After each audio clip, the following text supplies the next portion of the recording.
What's up, guys? Whew, it's a humid one up here in the Northwest. You mix the rain with the heat, you put them together, and you get a humid mess. It hasn't been raining too much. It never does in the summer, but it still gets really humid up here. But anyways, that's beside the point. I'm back. I got another show for you guys. I'm sorry it hasn't been weekly. I'm trying, but with the short film that I'm working on in post-production, it's coming out more like bi-weekly, but I'm going to try to upload every week. I apologize for the tardiness. Big shout out to Gerald Undone, who mentioned this channel on one of his last videos. I really appreciate that. I love the YouTube community. Everybody's trying to help each other, and that's really goes into what my philosophy is when it comes to filmmaking and whatnot. Those of you that are new, welcome to the channel. Those of you that are old, you know what I'm gonna say. Hit that bumper.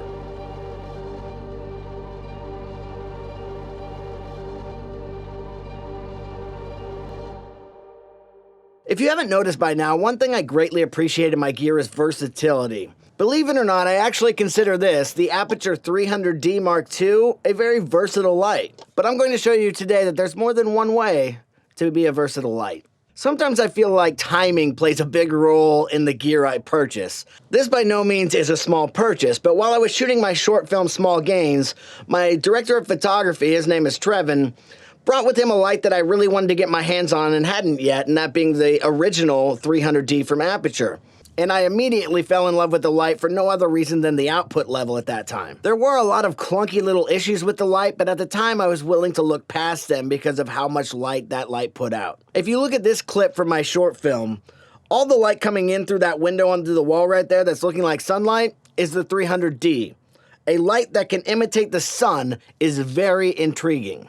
But like I said before, it came at a cost in more ways than one. First of all, it had two very beefy pieces that made up the power brick and ballast that you had to use in conjunction with each other at the same time, and it was really hard to rig those up in a way that made you feel comfortable. Then it had the same little yoke lock that my 120D has, and for a light this big and for things that I want to put on the front of the Bowens mount, it really wasn't going to hold that light very well at all. Another thing being that there was a fan inside the ballast itself that was really kind of loud, which wasn't an issue on set because the light was outside, but I could see it becoming a problem down the line. So anyways, back to the story. I'm all done shooting, I come home, I look at my phone, and what do I see? The Aputure 300D Mark II. A light that fixed all those little problems I just mentioned and made some upgrades that I didn't even think of. So I pulled the trigger and picked this bad boy up. I guess like they say, timing is everything. I wanted to match up that original 300D versus this version of the 300D, but it didn't work out as that light was being used on set somewhere. The first thing I noticed when I got the light was this amazingly sturdy case that the light shipped in.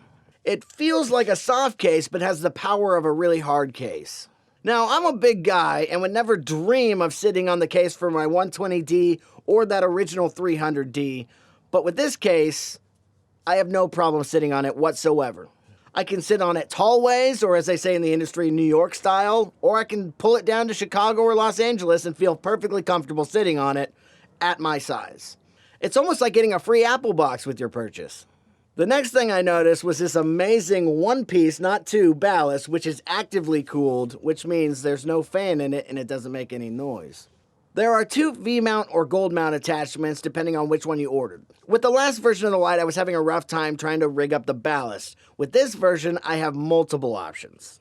The first version is it comes with these little legs on the bottom of the ballast so you can sit it on a table or sit it on the floor depending on what you want to do. It also has a paracord which is rated at 1,000 pound strength, so you can still rig it up the old-fashioned way by slinking it on your C-stand. But my favorite mounting option is the included super clamp that's made just for this light, so you can mount this anywhere that you can clamp the super clamp onto.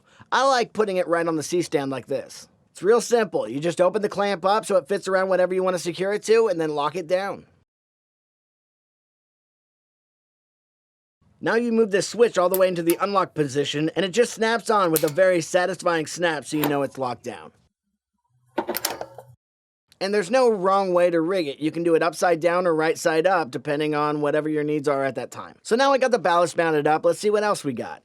I don't remember what the cords were like on the original 300D, but I know on my 120D that these are much more high quality. The cord that goes from the ballast to the wall is 20 feet long, which is amazing. It also locks into the ballast, so God forbid if somebody trips over it, it won't unplug the light.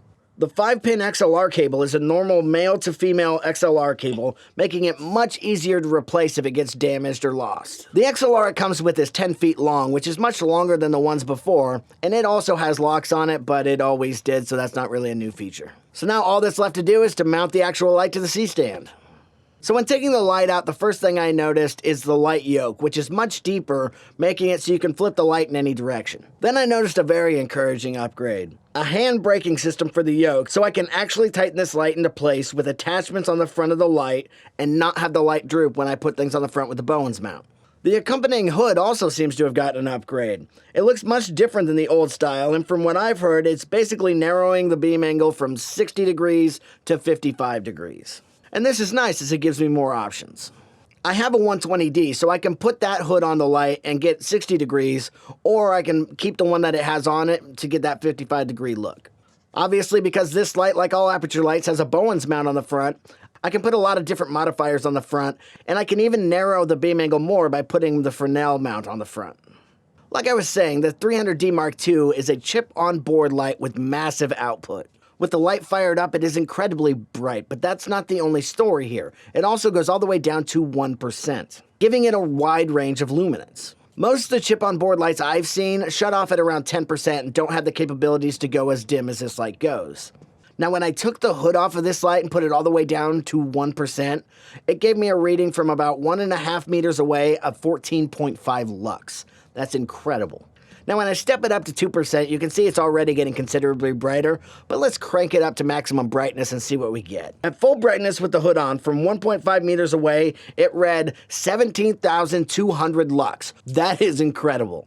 Now, when I put my 2x Fresnel lens on the front, it got all the way up to 43,500 lux, which is supposedly rivaling a 575 watt HMI. Wow. That's what I'm talking about when I say versatility. It can be as bright as the sun or as dim as a candle. Now, putting this 1.5 meters away from the wall and blasting it into it is kind of ridiculous. There's no situation I can think of where I would need to do that. But again, what I do like to do with this light is have it mimic sunlight or even moonlight. I'm waiting for the Aputure lantern. It hasn't come in yet, but I'm excited to see if I can get a really cool looking moonlight with this light and that lantern matched together. But I don't have the lantern right now, so let's see what kind of moonlight I can create anyways. So this is footage of me out in the, whoa, that's much too bright for the moon. That would be a really bright moon. I was trying to get out there and rush before the rain came and it was starting to sprinkle, and I was worried about my $1,200 light out in the rain. But this was about 15 feet high with a softbox on it, and you can tell that you don't need much. At 2%, it was still pretty bright, even with the softbox on it. I couldn't believe it. But yeah, you fiddle around with it, have more time, and you can definitely see how you can pull a moon off. I'm really excited for the lantern to come in. I think that'll really help too. That's pretty exciting if you ask me. I love recreating natural light with artificial light. It just makes me feel like a filmmaker. But let's go back to the ballast for a second. You will notice that one of the battery mounts is red and the other one is black. This is because you can use just one battery at a time if you want, and you basically have a 120D. It goes out about 50% power. But if you want the brightness to go up to 100%, you'll have to put batteries on both sides. This light also comes with built-in effects and a trigger button for those effects, so you no longer have to randomly sit there and wait for it to trigger its own effects. You can trigger it with that button. The effects that come with this lights are paparazzi, fireworks, lightning, TV ambience, faulty bulb, pulse, strobe, and of course, explosion. And all of these effects can be fine-tuned to get exactly what you're looking for by tweaking the intensity and frequency settings on the user interface on the front of the ballast. Speaking of, the user interface on the front of the ballast is incredible.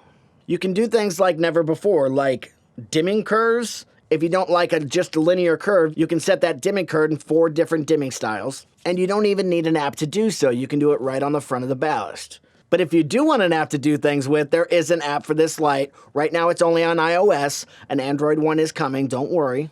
As this light has both Wi-Fi and Bluetooth built in, no external antennas needed. It also comes with this Aputure remote, which looks pretty much like the last one, except it has this effects button on it, so I can control multiple lights at once with this remote. It also is DMX512 compatible. But that isn't the most exciting way to control these lights. The Aputure 300D is the first light with Sidus mesh technology.